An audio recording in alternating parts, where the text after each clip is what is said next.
Mesdames et messieurs, bonjour et bienvenue sur notre émission Avant le match. Aujourd'hui, nous recevons deux passionnés du football tchadien. Alors, avant de continuer, le dingle.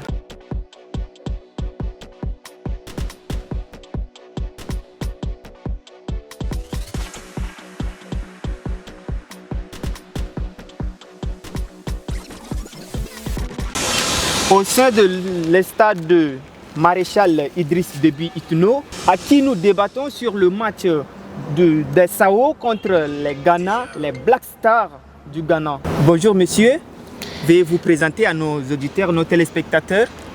Je réponds au nom de Igde Ndouba Martin, journaliste et passionné du football. Bonjour messieurs, veuillez vous présenter à ceux-là qui nous suivent. D'accord, pour ceux qui me connaissent, moi c'est Busquet Ahmed, l'homme du micro-trottoir. Merci.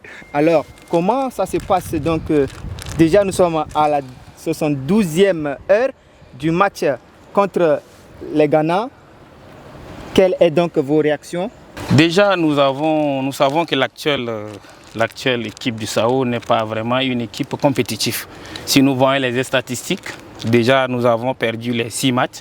Donc le Sao a encaissé 15 buts et puis le Sao a marqué un but. Donc si nous voyons un peu, ce qui veut dire que sur le plan offensif, l'équipe tchadienne n'est pas vraiment une équipe compétitive.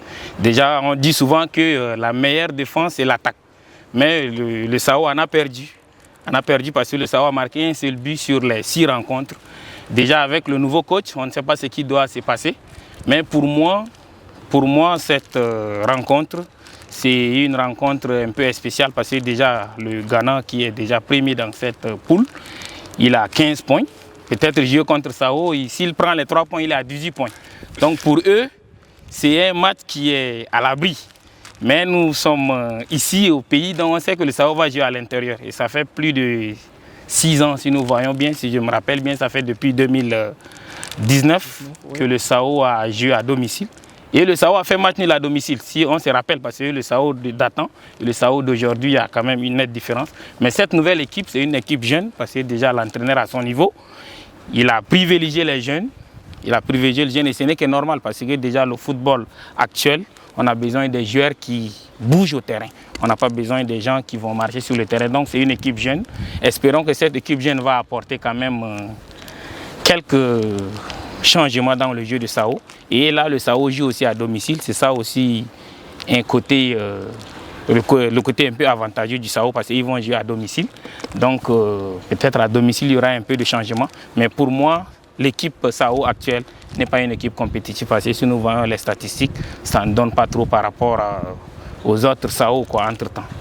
Ok, pour vous, en tant que passionné du football national au Tchad, quels sont donc vos points de vue sur ce match qui jouera le 4 septembre 2025? Pour moi, ce match, d'abord, c'est un match que les Tchadiens ont beaucoup attendu parce qu'avec notre nouveau stade, on a besoin de jouer un match pour voir la compétence d'abord de nos joueurs, oui. Mais c'est d'abord nos joueurs, on les connaît. Parce que c'est nos joueurs, ils ont joué à l'extérieur ou encore ils ont joué à domicile. Mais c'est encore à l'extérieur, c'est-à-dire au Cameroun. Mais moi, personnellement, je dis que c'est un match compliqué pour nous, les Tchadiens. Parce que les 6 matchs, sans marquer 2 buts, on a seulement marqué un but. Imaginons que là, il y a déjà des problèmes qui à notre niveau. Donc face à l'autre aux Ghanéens, pour moi, les Tchadiens, nous ne pourrons rien faire parce qu'avec certains joueurs comme les André Ayou, Williams, ouais, face à ces joueurs qui connaissent d'abord le foot et qui mangent avec le foot, nous ne pourrons rien faire. Et encore le coach de 2 semaines d'entraînement, c'est que nous ne pourrons rien faire. Donc pour moi, c'est un match où nous allons vraiment se tracasser. Si on se tient fort, comme disait notre ami, si on tient fort, je sais que nous allons faire le match nul, mais gagner face aux Ghanéens, c'est un problème. Hein, c'est un problème, un défi donc à relever, étant donné que le gouvernement du Tchad donne également son soutien à l'équipe nationale. Pensez-vous réellement que les Sao vont aller jusqu'au bout? Bon, c'est une rencontre où, si nous voyons bien, le Sao joue pour l'honneur, parce que déjà, sur le papier, le SAO est déjà éliminé. Donc le SAO joue pour l'honneur parce que déjà, nous sommes en face d'une gigantesque structurelle qui représente le stade de Mandjafa. C'est une stade qui répond d'abord aux normes internationales. Donc jouer à domicile dans ce genre de stade peut vraiment aider les SAO à jouer. Donc ils peuvent jouer, s'ils jouent avec le cœur et avec la tête, ils peuvent faire mieux. Mais déjà nous faisons face à une équipe qui cherche à se positionner. Parce que déjà les Ghanéens cherchent à se positionner. Ils sont déjà à 3 points de l'autre, des Comoriens. Et déjà s'ils arrivent à battre les SAO, ils sont à 18 points. Ça leur permettra de garder leur position. Mais nous, pour nous, c'est un match d'honneur. C'est un match d'honneur parce que c'est la première match, notre première rencontre plutôt, dans notre propre stade. Donc ce qui veut dire que c'est une question d'honneur. Et face à cette question d'honneur, c'est aux joueurs maintenant de donner à fond. Parce que déjà nous savons que nous ne sommes pas sur la liste de ceux qui vont aller à la Coupe du Monde 2026. Mais au nom de l'honneur du pays et au nom du patriotisme, il faut aller chercher cette victoire. Donc c'est peut-être ce que nous pensons. Mais sur le terrain, ça va être vraiment difficile parce que nous faisons face à une équipe très expérimentée, avec des entraîneurs aussi qui sont expérimentés et une équipe qui avait un bon championnat. Parce que déjà, quand vous parlez des autorités, c'est vrai que nous sommes au niveau des sélections, déjà l'entraîneur a pris les choses avec un retard. Il a seulement pris l'équipe nationale à 2 semaines. C'est vrai qu'à 2 semaines, on peut aussi avoir un résultat. Mais avec lesquels joueurs? C'est cette question qu'il faut poser. Déjà, nous avons des joueurs locaux. Et c'est des joueurs locaux qui ne sont pas des professionnels. Ça, il faut le reconnaître. Nos joueurs ne sont pas des professionnels. C'est des joueurs qui jouent dans les clubs. Et les clubs même, c'est des clubs qui font face à une précarité.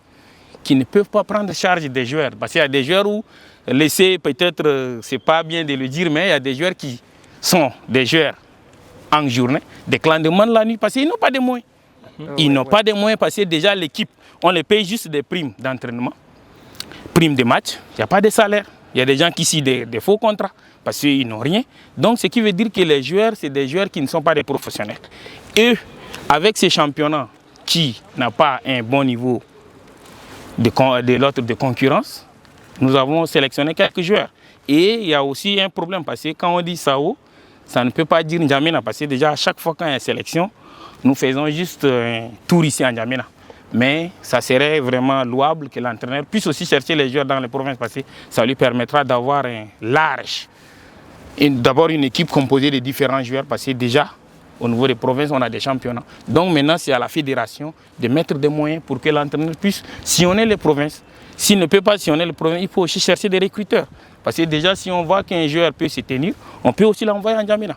Mais si nous sommes à chaque fois, on fait sélection ici en N'Djamena pour arriver à un résultat, je pense que nous sommes encore loin de ces résultats. D'accord. Mais au nom de l'honneur, il faut que les SAO jouent pour une victoire. Est-ce que tu as les mêmes mots que lui? Oui. Quelle est donc ton impression par rapport à ce qu'il venait donc là de dire? Moi, d'abord, il a parlé de sélection. Je veux aussi juste lui soutenir. On a des joueurs comme Loum Tchaouna qui joue à l'autre en Angleterre. Oui. Il a commencé d'abord sa carrière en Italie, mais actuellement il est en Angleterre. Ces gens de joueurs, si on les appelle, je sais qu'ils sont doués dans le foot, ils connaissent le foot. Donc ils peuvent mieux nous aider. Mais sur la liste où ils ont publié, je n'ai pas vu son nom. Il y a son petit frère également qui joue en France. Voilà. Alors, parmi les 2 joueurs, si seulement on les fait ramener, et aux côtés du Ngare Ezekiel, le Ninga Kazimir, tout ça, si s'associe. Oui, je sais qu'avec une semaine même d'entraînement, on peut sortir avec un bon résultat. Il ne peut pas quand même nous battre, quoi. On va quand même faire un match de nul ou bien on va gagner. Donc sur ces points, je suis d'accord avec lui. Donc sur l'histoire des sélections, il reste encore à revoir. Mais je voulais juste lui poser des questions, lui, parce que pour aller dans les provinces, dans les provinces, pour faire des sélections, est-ce qu'il est logique de voir dans n'importe quel club seulement aller prendre un joueur ou encore c'est les joueurs qui sont toujours en mouvement, genre ils sont dans les bons clubs? Ok, merci. Et il y a un petit souci parce que déjà, nous savons que l'équipe nationale est souvent composée de joueurs locaux, mais il ne faut pas dire des joueurs locaux, mais des joueurs d'N'Djamena. Parce que si nous prenons par exemple, chaque année il faut chercher les joueurs entre Aspici, Renaissance, Gazelle, Elec. On sait que c'est des équipes qui sont en ville. Nous ne savons pas ce qui se passe peut-être à Doba, à Moundou, on ne sait pas ce qui se passe. Maintenant, c'est à l'État de mettre les moyens. C'est à l'État maintenant de mettre les moyens pour que les gens arrivent à organiser des championnats. Parce qu'aujourd'hui, nous sommes en train de chercher une équipe nationale. Ce n'est pas une équipe de N'Djamena, c'est une équipe nationale. Et quand c'est une équipe nationale, il est vraiment important de chercher aussi à visiter les coins de partout. Parce que déjà, c'est parce qu'à N'Djamena même, là, si on voit bien, il faut poser la question. Les joueurs qui jouent dans les clubs, là, ils sortent d'où? Parce que dans les 14 clubs, aucun club n'a une école de football. Ça, on n'a pas vu. Aucun club n'a un centre de formation. C'est des joueurs du quartier. Et si aujourd'hui, à N'Djamena, il n'y a pas des espaces pour pratiquer le football, ça, il faut qu'on le reconnaisse. Parce que déjà, aujourd'hui, les gens ne s'intéressent plus aux activités sportives. À l'école, il n'y a pas de tournois interclasses. Il n'y a pas de tournois inter-établissements, il n'y a pas de tournois inter-arrondissements. Parce que c'est ce genre d'activités sportives qui fait des grandes rencontres pour qu'on puisse détecter les joueurs. Et là, si je dis il faut prendre les gens du Doba, du Bongor, on peut organiser un championnat national. Et le championnat national nous permettra de détecter les joueurs. D'abord même à une sélection, on peut appeler tout le monde. Les gens de Moundou, envoyez-nous vos meilleurs joueurs. Ceux qui étaient le meilleur joueur du championnat étaient là, envoyés. Les gens de Doba envoyent, Abéché envoyé, Mao envoyé. Donc tous ces gens ils vont envoyer leurs joueurs et puis on va faire ce qu'on appelle une sélection pour avoir quand même une équipe qui représente quand même les autres provinces. Mais si à chaque fois, N'Djamena, ce qui veut dire que... Si on comprend bien, vous voudrez donc dire que c'est la fédération tchadienne qui doit aller donc chercher dans ces joueurs pour qu'ils viennent jouer à l'équipe nationale. Oui, c'est à la fédération de mettre les moyens. C'est à la fédération de mettre les moyens parce que déjà la fédération est en train de piloter toutes les provinces. Parce que c'est une fédération qui gère les 23 provinces qui ont peut-être un championnat. On ne sait pas si dans les autres provinces il n'y a pas de championnat, mais je sais qu'à Moundou, il y a le championnat. À Doba, il y a le championnat. À Abéché, il y a le championnat. Donc sûrement, à Abéché, on peut avoir des joueurs. Déjà l'année surpassée, quand ils ont organisé le championnat national, As Santé d'Abéché a représenté Abéché ici à N'Djamena. Même à Bongor, il y a une équipe qui a représenté Bongor pendant les championnats. Donc, il faut nécessairement qu'on essaie de s'ouvrir dans les sélections pour permettre aux autres d'intégrer aussi l'équipe nationale. Ça serait 10 fois mieux. Parce que déjà lui, il a évoqué l'aspect des joueurs qui sont à l'international, comme Lengar, tout ça. Mais c'est vrai que le football aujourd'hui, on ne peut pas compter encore sur ceux qui ont fait leur temps. Parce que c'est vrai, ils sont des modèles. Mais arrivé à un certain moment, quand un leader ne donne plus, on ne peut plus le garder au terrain. C'est ça. C'est ça le problème, on ne peut plus les garder au terrain parce que c'est des leaders, d'accord, mais ils ne peuvent plus donner. Donc on est obligé de les mettre à l'écart et de faire jouer cette jeunesse. Et maintenant, c'est à la jeunesse de relever les défis. Mais le problème du pays, l'entraîneur à son niveau, il a dit qu'il doit recruter des gens qui sont en activité. Donc ce qui veut dire que quand tu n'as pas de club, tu n'es plus dans sa liste de sélection. Maintenant, faire venir des joueurs expérimentés. Nous avons vu quand même au niveau de nos 6 matchs à la CAN, où nous avons encaissé 8 buts et nous avons marqué un seul but sur pénalty. Et là, nous avons raté encore un pénalty d'un grand joueur, parce que c'est déjà un modèle. Si on ne veut pas quitter ton homme, c'est déjà un modèle. Si ces gens de grands joueurs ratent un pénalty, ils démoralisent toute l'équipe. Donc, nous devons, c'est vrai, compter sur eux, mais quand ils ne sont pas utiles, parce qu'aujourd'hui, c'est vrai que tu peux jouer en Europe, mais l'Europe n'est pas comme ici. Parce qu'au niveau d'Europe, il y a le D1, il y a le DD, il y a le D3. Et quand quelqu'un est au niveau de 2-3 là-bas, ce qui veut dire qu'il ne peut plus servir ici. Et l'entraîneur à son niveau, il dit cherche les joueurs qui sont dans le championnat africain. Là, je pense qu'il a tout à fait raison. Parce qu'il faut nécessairement voir ces joueurs comme aujourd'hui. Ils ont fait venir l'attaquant tchado-ivoirien. On sait que peut-être il va faire la différence parce qu'il a l'expérience. C'est aussi un buteur dans son championnat. Donc peut-être, on espère de voir les buts quand même le jour J entre Ghana. On espère que le Sao va marquer. Oui, le Sao, absolument. Le Sao va marquer, nous sommes sûrs.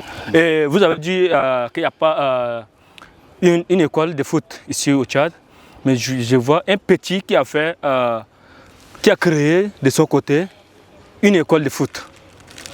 Il a concocté les gens dans le quartier. Moi-même, je suis allé, je lui ai donné des coups de main parce que c'est bon, c'est à soutenir. C'est un truc que sa maman avait d'abord voulu créer, mais elle est défunte, donc lui, il a relevé. il dit ok là, il va continuer. Mais il a un manque de moyens. Il a un manque de moyens. Pourtant, il a des bons joueurs. Il y a son joueur que Foula vient récemment de payer parce que c'est un bon joueur. Foula avait dit non, il faut que je prenne ce joueur. Alors, pour vous, est-ce que c'est normal quand un joueur évolue comme ça et que de lui prendre et l'amener dans d'autres équipes, est-ce que c'est préférable de prendre le joueur directement, l'amener dans l'équipe nationale? Ça va aussi aider, non? Effectivement, pourquoi? Parce que là, c'est tout d'abord, ce joueur, il est juste venu pour faire accompagner l'équipe, n'est-ce pas?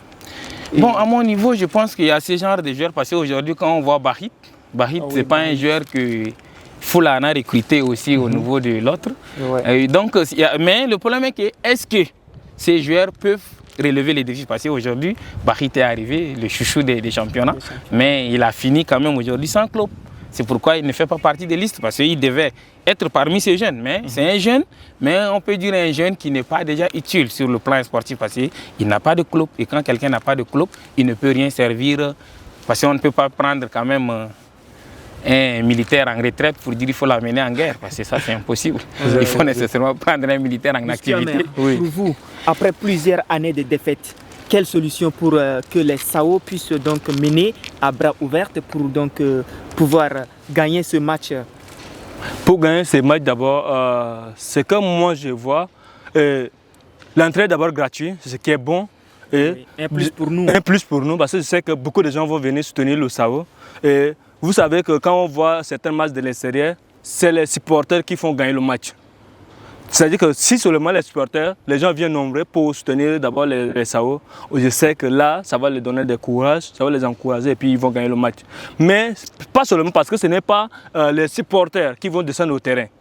Mais pour moi, les joueurs, il faut qu'ils se donnent à fond pour bien jouer. Sinon, nous allons encore ramasser des billes. Prenons l'exemple. Aujourd'hui, il y a l'autre Alain Batna Gabin qui avait démissionné, lui dit qu'il ne va plus jouer dans l'équipe nationale. Mais ils ont allé, on lui a fait encore revenir. Je sais que quand il est revenu comme ça, il y a déjà la mentalité de ne pas jouer qui s'installe. Alors pour moi, si seulement il continue avec cette mentalité, est-ce que il est possible encore de gagner le match? Pour moi, c'est la question que je me pose chaque jour. Ou encore, il est venu pour prouver à ces gens que non, je suis capable, vous m'avez renvoyé, mais voilà que je suis encore utile parce que Eto'o avait fait ça une fois dans son pays. On lui a dit non, Eto'o, toi tu es assez vieux, tu ne vas pas jouer. Mais quand il est revenu, il a joué quand même, il a marqué le but et puis il les a prouvé que non, il n'est pas vieux. Donc pour moi, pour gagner ces matchs, là, c'est d'abord nous les Tchadiens. Parce que face aux Ghanéens, c'est un problème pour nous. Nous ne pourrons pas, intellectuellement de football, nous ne pourrons pas battre les Ghanéens. Parce qu'ils ont expérimenté dans le match, ils ont quand même, là où nous sommes en train de parler, ils ont commencé, ils ont préparé le match peut-être pendant 3 mois, 6 mois, 1 an, je peux dire. Oui. Mais ici, c'est nous maintenant 2 semaines. Est-ce que c'est logique pour gagner un match? C'est ce que moi je me pose comme des questions, non? Donc, pour gagner ces matchs, il faut que les Tchadiens viennent massivement soutenir d'abord les Sao et les Sao eux-mêmes qui se donnent à fond pour gagner le match. Notre émission avant le match, alors quel est donc votre dernier mot à l'endroit de tous ceux-là qui nous suivent sur les réseaux sociaux et sur toutes les plateformes? Bon, pour moi, le Sao est une équipe en construction. Donc, quand une équipe est en construction, il faut des fondements. Donc, s'il faut perdre ces matchs, il faut que ça soit un match équilibré. C'est ça qui est important. Même s'il faut perdre un match, il faut que ça soit un match équilibré. Pour que l'adversaire sait qu'il a joué quand même avec une équipe. Parce que ça fait partie des lois du jeu. Hein. La défaite, et le match nul et puis la victoire, ça fait partie des lois du jeu. On peut perdre un match, d'accord. Mais si on perd, l'adversaire même va sentir sa douleur. Pour dire qu'il a joué quand même avec une équipe. Donc pour les supporters, c'est important de venir applaudir parce que ce qui fait la fierté aujourd'hui du football moderne, c'est le public. C'est le public, donc déjà dans la mentalité des Tchadiens, c'est vrai, on a l'habitude d'insulter nos joueurs, mais un joueur, on n'insulte pas, mais on l'encourage. C'est ça. On l'encourage parce qu'aujourd'hui, quand tu es sur le gradin, tu vois plus. Mais celui qui est sur le terrain, c'est lui qui sent la douleur. Donc il faut vraiment que les gens viennent et ils applaudissent, ils les encouragent pour que ces gens arrivent à avoir un résultat. Pas la peine pour venir les insulter. Il faut vraiment les encourager parce que c'est un match à domicile. C'est vraiment un match d'honneur pour nous, même si nous sommes éliminés de cette rencontre. Espérons que le public va être là et que sous les applaudissements, il y aura quand même un espoir, il y aura quand même une victoire, espérons. Ok, pour vous, quel est votre dernier mot à l'endroit de ceux-là qui nous suivent Buscamer? Pour moi d'abord, pour ce match, j'invite tous les Tchadiens à venir massivement soutenir d'abord les Sao parce que, comme disait mon grand frère, c'est le public qui fait gagner le match. Voilà, rester à la maison, dire que non, venir supporter les Sao, bon, c'est inutile parce qu'ils ne vont jamais gagner. Non, pour moi, je dis ça là, c'est faux parce que si seulement on vient tous au terrain avec 30 000 places, si on occupe tous, chacun occupe une place, ça fait 30 000 personnes qui sont là. Je sais que nous allons absolument gagner ces matchs et les Ghanéens également, ils vont dire que non. Oui, les Tchadiens soutiennent d'abord leur équipe et ils vont être déstabilisés dans leur mentalité. Donc de là, on va gagner. Donc moi, j'invite tous les Tchadiens à venir soutenir les Sao, venir applaudir pour eux, leur donner du courage afin qu'on puisse gagner ces matchs. Je sais que ces matchs-là, on va gagner. Peu importe l'adversaire, quand le match est chaud, c'est que c'est chaud. Alors là, mesdames et messieurs, ainsi prend fin donc notre émission avant le match. Alors c'est ici que ça se close avant le match. Au revoir.